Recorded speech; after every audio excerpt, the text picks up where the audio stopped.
Hello, hi friends. Welcome to Growing Independent Learners. We are talking about nurturing our kids in every stage, every season of homeschooling. And I am so thankful and excited that you are here with me today. I am Jen Merkling and I am a mom of 6 kiddos. I've homeschooled for 17 years. I am in my 17th year. My kids range from 21 to 6-year-old twins. So I have the whole thing going on. We have 2 in college, I have a senior in high school, and I have a 3rd grader, and then those little 6-year-olds are in kindergarten. So we're doing all sorts of things over here at our house.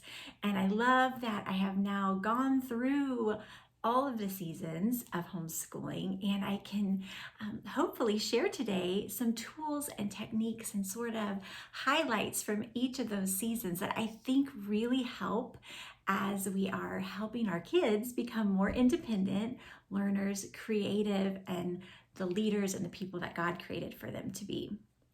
So I'm really hoping today to dig in and let's look at some techniques, some tools that can really help you for each of those seasons. So those littles. So I am in the little stage. I feel like I've had littles almost the whole 17, all of the 17 years I've homeschooled. Somewhere along the line, I've had a little. My twins were born super early. They were born at 26 weeks. So they were less than 2 pounds each when they were born. So I feel like I also had that preschool stage just sort of extended because they were so premature. Some of their babyhood seemed to last a little longer. And so now we're really jumping into kindergarten, taking it very slow, very gentle. I think some of that is that they're my number 5 and 6. And I know after seeing the whole range of homeschooling that we are not in a rush. It is a marathon. It is a long journey, and we have plenty of time to get where we're going. And I hope that if you're at the beginning and you're like, oh my goodness, how do we get there? I just hope that maybe some of these things that we're talking about will give you a little piece that it is a gentle and slow journey, especially here at that beginning season of the littles. So my number 1 tip for creating that independent learner is really celebrating play. I am such a big believer in play and all the things that our kids are learning and doing with it. And when I was a classroom teacher before I homeschooled, I taught 2nd grade. And so many of the things I noticed my children doing, I was actually trying to create artificially in the classroom, trying to create, where you'll retell a story. And then I watched my kids playing with their Legos and the Barbies and the Polly Pockets, and they're retelling the story that they have heard somewhere else, and they're doing it through play naturally. And I just love that. So don't underestimate the value of play and what your kids are doing there, and just really see it as the learning and the growth opportunity that it is. It's so important and so good. And sometimes I think that we pass over it and don't see the real value and the real importance there. So that is my number 1 tip for the littles and for your elementary kids going to 3rd to even 4th grade. Play is super important. One of the things that I do is I provide, besides really great open-ended toys, I like to have a lot of materials on hand for my kids, because they're going to want to get into stuff, and you're a busy mama, and it's hard to stop and always be getting things out. So I try to keep things right where they can get them. I keep art supplies for the most part out on the table in a little caddy, nothing fancy, but all of the markers, all the glue. My girls are super into tape right now. We have tape and string everywhere. So I keep the supplies right where they can get them, and they don't usually need to come to me. We have an understanding that if it's out, you can use it. Paper, all of that, glue, it gets messy. And so that is part of it when you have littles, is really getting okay with the mess, embracing that is the season that you're in, and really coming to terms with, I'm not going to have this Pinterest, Instagram worthy, beautiful, picturesque house because my kids are playing and learning and creating. We might not have furniture that is necessarily the white couch that I see everywhere. Our couch is 17 years old, filled with little holes, and our tables have color marks on them.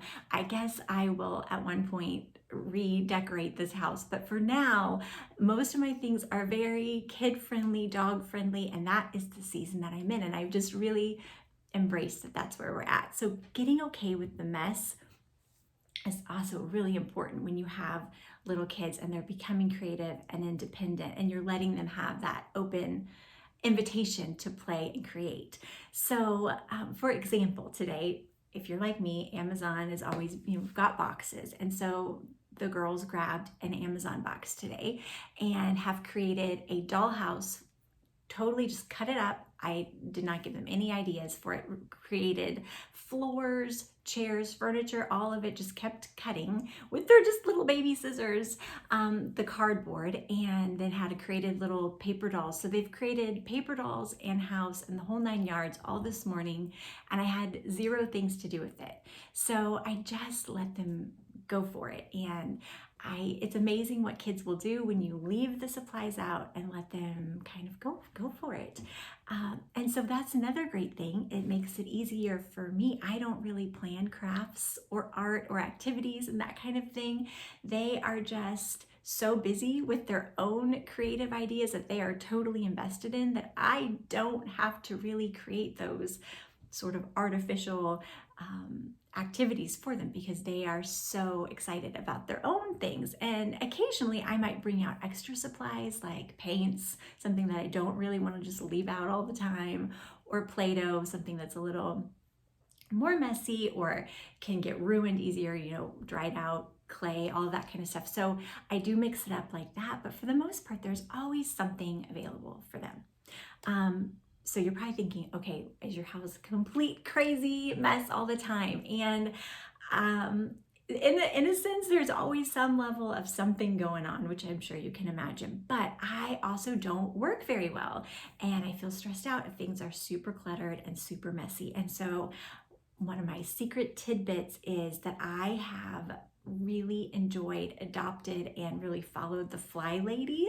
I don't know if you've ever heard of her. I'm going to put a link in the handout below, but she really has helped me wrap my arms around how to keep things orderly and as clutter-free as I can, and also not have a heart of being angry about the different messes and the different things going on in my house. So her routines and habits have really helped with homeschooling and dealing with all of the household mess stuff that comes with it. And one of her habits is taking 15 minutes to clean. And so she says you can do anything for 15 minutes. And I really have adopted that habit even with my own kids. So I'll say, okay, you guys, I think we kind of have a little bit too much of a mess going on right now in the dining room. I'm going to set the timer for 15 minutes. You guys, could you work on cleaning that up? Well, I'm going to go work on the dishes, and let's see where we're at in 15 minutes. And usually, of course, the messes are pretty well taken care of in that 15-minute time, and it helps them stop and take inventory. Like, okay, we can help and we're going to do what we need to do. And it also isn't this big all afternoon we're cleaning the house thing. We can just do it in little 15-minute snippets. So that has been really, really helpful for me reining in the messes and actually teaching the kiddos some habits about keeping things clean and kind of helping us all work together. So the Fly Lady, I can't say enough things about her. If you are a homeschooling mama and you're trying to balance all of the creativity going on in your house, and also just your sanity of having a home that welcomes everybody without being chaotic. Also with littles, I really try to keep perspective. One of my friends, we were out yesterday, and she said, you've just got to keep the main thing the main thing. And it's so true. It's easy to get sidetracked. We have so many amazing curriculum out here for us that sometimes we can get sidetracked and not focused on the main thing. And the main thing with those little kiddos, when you're talking about kindergarten to 3rd or 4th grade, is the reading and math, and getting those skills under control and getting those built up, and everything else is really just sort of icing on the cake. And you have to kind of keep telling yourself that if you didn't get to the history and the science lesson that you maybe had planned, that's really, really, really okay. It all comes back around. There's so much time for it later. So besides faith formation and reading and writing, math, those are the things I really try to focus on with my littles. And of course, that's very mom intensive time. And the rest of the time, I really try to just let it be open. So sometimes people ask, Jen, how do you homeschool littles? What are you doing with them while your big kids need you? And my answer is that I really just let them play. I keep it very open-ended. I keep it easy on myself. I do not plan every little minute of the day. So I don't need an activity or formal school going on all the time. And I think that helps them to grow those independent skills. They know, well, I've got to figure out something to do. Mom is not going to come up with our play idea. And they do, they just go play. And it makes my job and my life so much easier. So I don't plan their downtime. That is on them. And when they start complaining about being bored or not having something to do, I start talking about all the little projects that I need done. Maybe we could go clean out some of the boxes in the basement. Oh, well, I think I have something. Then they sort of all of a sudden figure out something to do. So I really make sure that my kids are responsible for their own playtime and their own downtime. Ultimately, what we're doing in these early years with our kiddos is we are developing some really foundational skills. So foundational skills when we're talking about obviously the reading, the writing, math, all of those things, but also these foundational character skills that are going to help us and serve them and serve us as we are homeschooling later in the years. And so the first one of those skills is or character traits would be truthfulness. I really work on truthfulness with my kiddos and really showing how much I value truthfulness. And I think that later transitions or translates into accountability so that we don't have kids later lying about how many pages we read in our English assignment, or, oh yeah, I did my math and we didn't do our math. So accountability shows its ugly head later. And so if you can really instill the value of truthfulness and how important it is as a person, how important it is to you, how important it is to God, that is a huge task to be taking during these early years. The second value that I think is really important as we're working with our little kids, and it will help us later, would be that self-control, that self-discipline piece. So it's saying, you know what, I'm working with your sister right now on math, and in 20 minutes, it's going to be your turn. And when I say it's time for you to put away whatever it is that they're doing, maybe they're watching a show or playing a video game or playing Legos, in 20 minutes when mom says it's time to stop, that we're going to stop. So we learn that habit of self-discipline, of self-control, like, okay, that's what mom said and that's what we're going to do. And it is a process. Usually at this point, my kids really do listen and they're like, okay, yeah, mom gave us all that free time, all that playtime, and I'm going to value it and appreciate it, or there will be some consequences and I'm going to stop when she says it's time to get started with work. So that self-control, that self-discipline, which later helps kids realize, yeah, I've got to sit down, I've got to get that work done. And one other piece is of the self-control and the self-discipline that we're working on is focus. So focus for some kids does not come naturally. I have my little 9-year-old, smartest little smarty pants. He's wonderful, so fun to read and talk and wild vocabulary, but he really needs me to sit with him still and help him learn how to focus. So otherwise, he is just super flighty. And I think some of that is being a 9-year-old boy. And so we're learning the skill of we need to stay focused. So don't feel bad if those early years you're really having to teach that. It is not necessarily a natural thing for kiddos to sit down and do the work. And so you might have to really sit there and help them work through the page as they're learning that skill of focusing. So, the third skill that I think is really important that we are working on during those foundational early years, and you're going to keep working on this one throughout, is grit.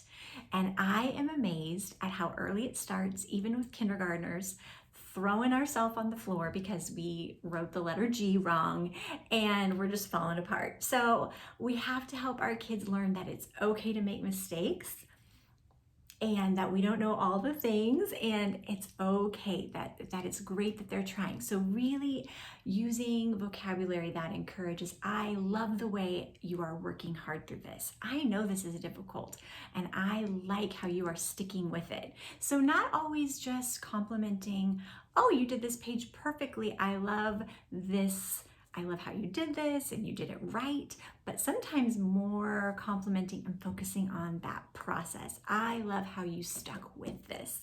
I love how you did this even though it was really frustrating for you, or I can see you're working hard. So focusing on that grit piece, the determination piece, it will serve them so well later throughout life, but especially as, we want them to take risks and just become the leader and the person and that independent kiddo that they will be. So focusing on the grit.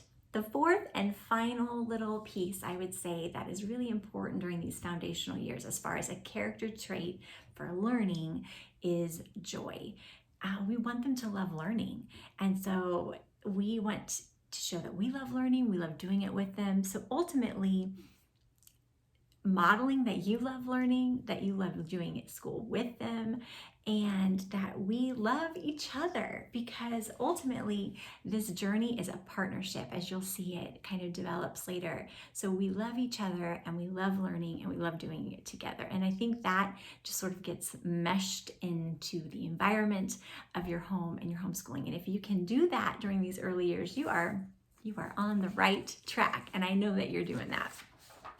Okay, so the next season, that upper elementary and middle school time. So this could for you start 4th or 5th grade, 6th grade, and then last through that 8th grade time. And this can be such a challenging time parenting, especially if it's your first kiddos to go through this time. You're like, what is happening to my kid? But it is okay. And they will emerge like a little beautiful butterfly through this weird middle time. But just know you're not alone. It can be a very challenging time, but also an exciting time because they are becoming all of a sudden so much more independent. They don't need so much mommy intensive teaching them how to read, teaching them how to do very, very basic math skills, having necessarily to sit and teach the focus piece. Now you are ready to give them some things to go work on independently. And so my number one tool during this time is teaching them how to use a planner. And so I'm going to attach some examples of some planners that we have used that are helpful for us, especially during this middle school or upper elementary stage. It's totally a new skill, a new habit using a planner. So you and I, we probably love our planners and we're really good at making lists. And this is a really new thing for your kiddos. So helping them get comfortable with this new skill. At the beginning, I will fill in the planner and we'll just work through it. They just get to see, oh yes, this is how it works. It's all written out and it's all planned out for me. And as they're moving along the continuum, I give them some freedom of, okay, just because mom wrote it on Monday, maybe if you can handle, doing it on a different day, I'll give you the freedom to do that. So you kind of know your kid, you know how they're working, and you can see on the continuum, you might just say, this is all the English that you have to do this week. I think that you are ready. I trust you that you're going to be able to manage your time this week and you can do these English assignments when you see fit and how you think is going to work best with your schedule. So you kind of give them some little baby steps to work towards that. The really important thing is to keep the accountability, especially when we have lots of kids and we're really busy. It's easy to think our kids are doing all of the things that they said, or, oh yeah, I'm gonna do all my English by Friday, and then on Friday they haven't done it. So really stopping and taking some checkpoints, making sure you're keeping things accountable. At this age, it's probably best to even check in every night. Like, hey, how did it go today? Where did you get those things done? Or what are you planning on doing tomorrow? Just having these conversations so that they are thinking about that accountability piece. And then you don't become overwhelmed that too much time went by and no one's done math for for 2 weeks. So problem solve together. It's sometimes easy to become angry, but really focus on problem solving together. So that might be, oh, the books are feeling a little too much for you. You've got a lot of reading, especially if you're doing something very literature intensive. Well, maybe offer some suggestions like audiobooks. Those really have helped me at different times in the past. Or maybe you could suggest, I think you're having trouble getting math in. Let's maybe focus on making a change in your routine. Can we do math together right after breakfast? And so working together to find a solution is really great, being that partner instead of being angry. And I know sometimes that's hard, but just kind of changing that mindset, I think it helps a lot. This is also a really exciting time because they are all of a sudden developing very interesting interests. They have their own passions, their own gifts and talents that God's given them, and they're starting to bubble up to the surface. And so I think this is a wonderful time to give gifts like journals, poetry books, classes for learning new skills like sewing or piano. If they've all of a sudden really shown this love for photography, a camera, watercolors, all of those things that I just shared with you really were sparks where my kids look back and they say, oh, you know, when I was 12, my mom gave me a journal and a poetry book for Christmas. And you know, my daughter has now gone on to self-publish a poetry book. So it's funny how these little things that maybe you don't think that much of at the time sort of spark new interests that become a really big passion as they get older. So we're supporting new interests, we're helping them learn how to use a planner, and we're cheering them on. So this is that grit piece coming back, that growth mindset. So when we see them trying, especially if it's something that's a little hard or frustrating. Again, using that, I love how you're trying through this. I know this is really hard. This would be hard for me to figure out. A lot of people get frustrated, just really partnering with them, cheering for them, and not necessarily cheering about the final product, but the process, helping them appreciate the hard work that's going into the process. One more thing I wanted to tell you as we're entering those teenage years is sometimes I think it's easy, even with anyone that we live with, our spouses, when we think as the mom, well, everyone should be doing, no one's thanking me for cleaning the dishes and the toilet and all these things. So sometimes I think we forget that thanking our kids, our spouse along the way, it does a lot. And so even though maybe you feel like, well, this is an expectation, I'm expecting my kiddo to keep their room clean, there is so much for being appreciative. So even though it is an expectation and you were hoping that they would, do the things that you asked them to do or are an expectation in your home, there is so much to a thank you. And so just really looking for ways not only to compliment your kids when they're trying hard, but when they are really being part of the team, helping clean, keeping their room together, just instead of finding the things that are going crazy with them at this stage, just thanking them. Oh, thank you for helping me with this, or thank you for helping me make the list of chores. One of my kids was really good at during this time.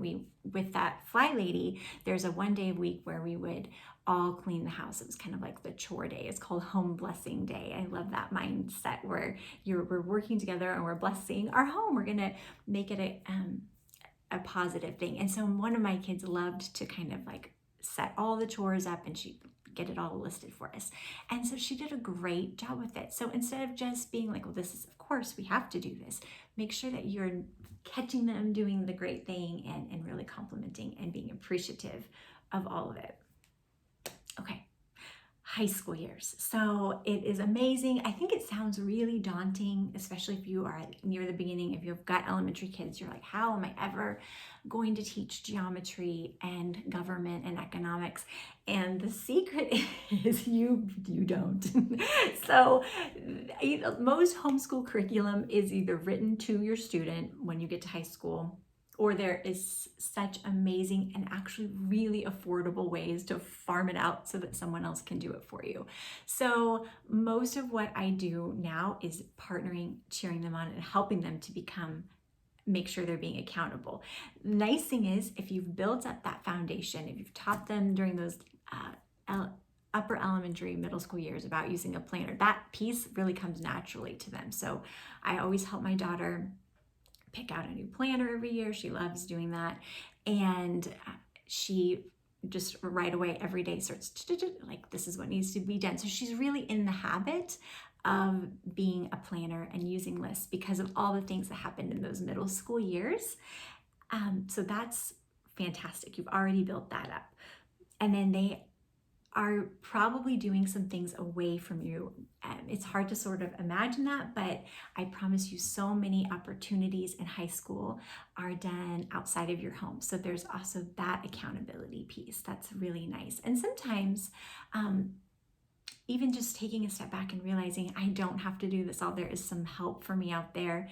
That is such a relief and has been really helpful. This year, my daughter is doing a lot of things even at our community college because of COVID. So much of it is online. So she's actually not leaving and going to the community college, but we're doing it online. And so for math, that's trickier for her. I'm sitting and doing the online math with her. So it's sometimes, even though we're giving it to someone else, the responsibility of maybe teaching it, and our kids are turning it into someone else, we can still partner with them and help them through it. So I'm doing algebra, college algebra again, but it's really sort of a fun, weird way to bond with your teenager. So I am actually really enjoying it. Work, volunteer activities, and the things that they are doing outside of your home. My daughter was in ballet for many years. I've had one who was a gymnast.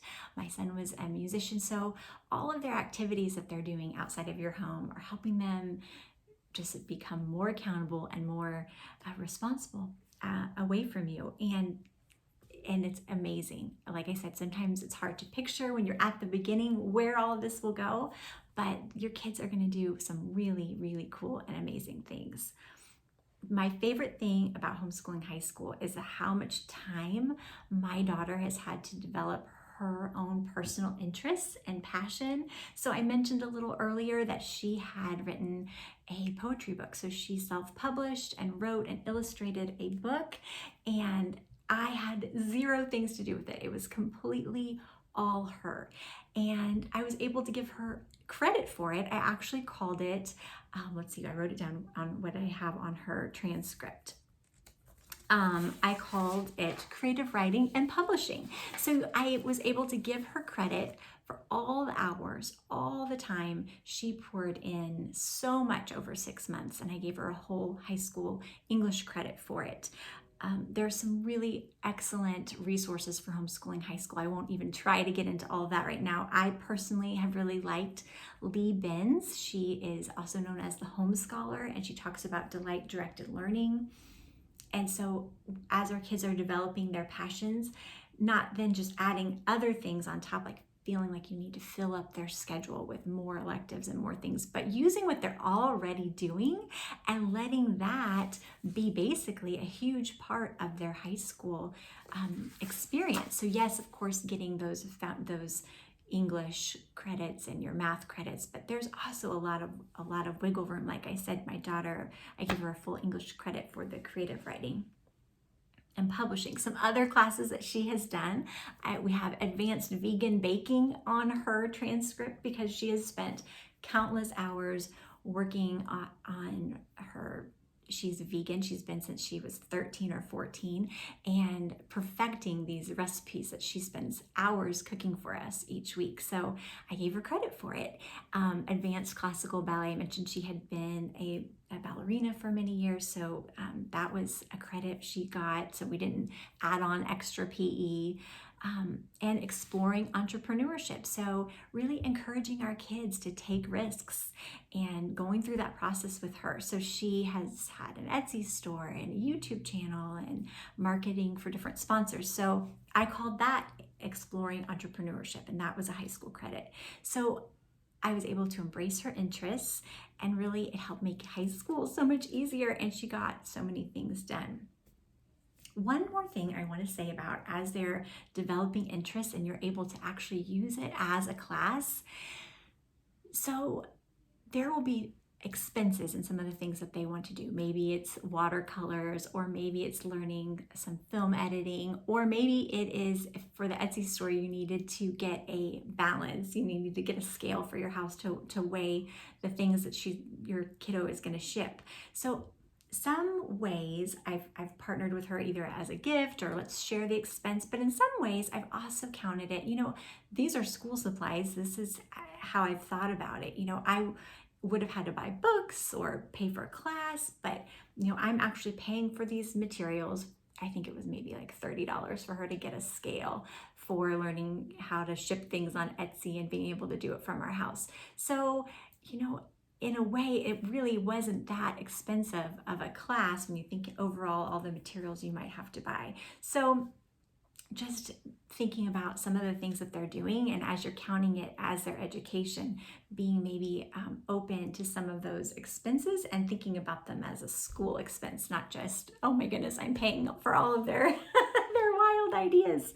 So I think that it's amazing all the things that my daughter's learned along the way of starting her businesses, and I've just been happy that we were able to partner with her and cheer for her along the way.